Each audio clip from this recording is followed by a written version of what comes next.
Mr. Monk and the Blue Flu by Lee Goldberg, narrated by Angela Brazil. Chapter 1. Mr. Monk Takes a Walk in the Park. The corpse might as well have been in a minefield, surrounded by razor wire and guarded by trigger-happy snipers. There was no way Adrian Monk would go near it.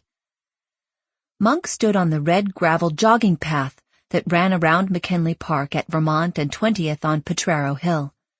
He wore one of his 6 identical wool coats, one of his 12 identical off-white shirts, tieless and buttoned up to the collar, one of his 12 identical pairs of pleated brown slacks, specially tailored for him with 8 belt loops instead of the usual 7, and one of his 12 identical pairs of brown leather shoes, hush puppies, buffed to a shine each night.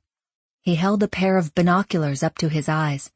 From where he stood, he had a clear view west across the Mission District and No Valley to Sutro Tower, which rose out of the fog that always seemed to surround the Twin Peaks in the morning. But that wasn't what he was looking at. His binoculars were trained on the dead young woman sprawled only 10 yards below him. The weedy area around her body was cordoned off with yellow crime scene tape that was twined around several trees.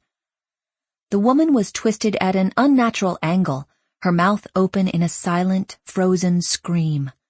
Her shirt was hiked up, revealing the pale skin of her flat stomach and her tattooed lower back.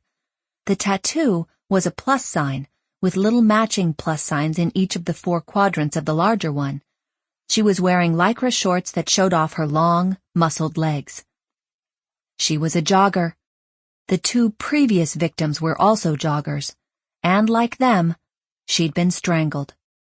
I'm not a cop or a medical examiner, but I'd picked up a little basic knowledge about homicide investigation over the years as Monk's assistant.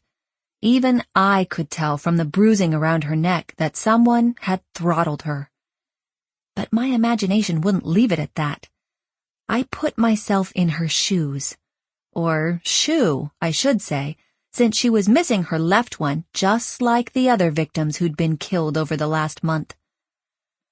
She had been jogging along the path in the early morning stillness, enjoying the quiet and the view, her breathing steady and deep.